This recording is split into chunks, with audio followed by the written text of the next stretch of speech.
सहर का इलाज। हदीस में है कि लबीद बिन आसिम यहूदी ने आन हज़रत सल्लल्लाहु अलैहि वसल्लम पर जादू किया था, जिसकी वजह से आप बीमार हो गए थे।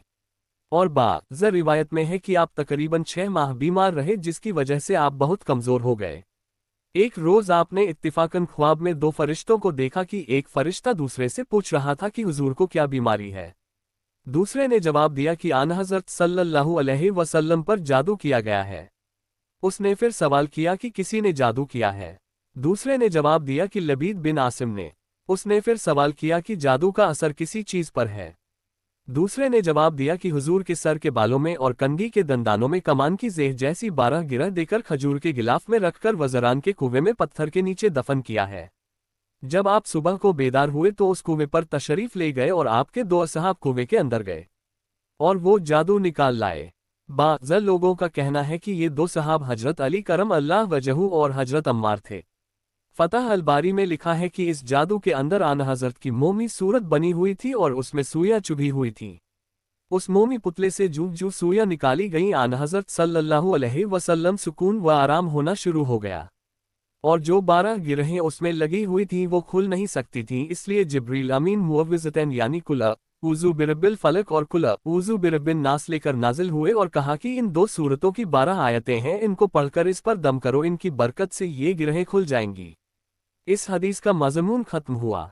और बाज़ रिवायत में है कि बहबार फरमाते हैं कि अगर मैं सुबह शाम इन कलिमात मुबारक को न पढ़ता होता तो यहूदी अपने जादू से मुझको कुत्ता या गधा बना डालते। फायदा का बहबार जब मुसलमान हो गए तो यहूदी उनके दुश्मन हो गए थे और उनके दर पे हो गए थे। आपने ये दुआ पढ़नी शुरू की जिसकी वजह से वो यहूदियों के शर से महफूज रहे। वो दुआ ये है, औज़ु बिकलिमातिल्लाहि ताम्माति अल्लती ला युजाविजुहुना बर्रुन वला फाजिर व औज़ु बिवजहिल अज़ीमिल जलील अल्लज़ी ला यक्तासिरु जारुहु अल्लज़ी युमसिकु समाअन तकरल अर्दी इल्ला बिइज़्निही मिन शर्रित ताम्मति व मिन शर्रि मा ज़रा फ़िल अर्दी व मिन शर्रि मा यख़रुजु मिन्हा व मिन शर्रि यंज़िलु मिनस समाइ व मा यरुजु फ़ीहा व मिन शर्रि कुल्ली दाब्बतिन अंत आख़िज़ुन बिनसियतिहा इन्ना रब्बी अला सिरातिम मुस्तकीम।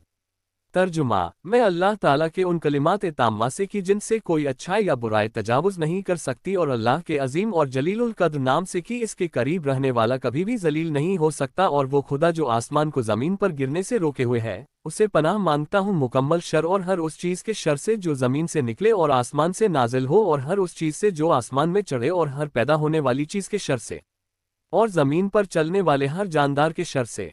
आप इसको उसकी पेशानी से पकड़े होते हैं, बेशक मेरा रब सिराते मुस्तकीम पर है। ये दुआ अगर सुबह व शाम पढ़ी जाए तो इंसान जादू से महफूज रहेगा इंशाअल्लाह। फायदा, यहाँ पर अगर कोई शख्स ये इत्तिराज़ करे कि आन हज़रत सल्लल्लाहु अलैहि वसल्लम पर अल्लाह ताला ने जादू का असर क्यों होने दिया और आपको जादू के शर से क्यों न महफूज रखा, तो इस इत्तिराज़ का जवाब यह है कि कुफार आन हज़रत सल्लल्लाहु अलैहि वसल्लम को जादूगर कहते थे और जादूगर पर जादू का असर नहीं होता, तो मशियत व हिकमत इलाही ने ज़रूरी समझा कि हुजूर सल्लल्लाहु अलैहि वसल्लम पर जादू का असर हो जाए, ताकि लोगों को अच्छी तरह मालूम हो जाए कि आप सल्लल्लाहु अलैहि वसल्लम जादूगर नहीं हैं। अगर होते तो आप सल्लल्लाहु अलैहि वसल्लम पर जादू असर न करता। और हमें ये भी बताना मकसूद था कि जादू करने वाले जादू करते हैं और ये असर भी रखता है, जैसा कि हजरत मूसा का जादूगरों से मुकाबला हुआ जो बंदे को मक्खी मच्छर बना देते थे। चैनल को लाइक, सब्सक्राइब कर दे और बेल आइकॉन दबा दे ताकि आपको इल्म के मोती मिलते रहें।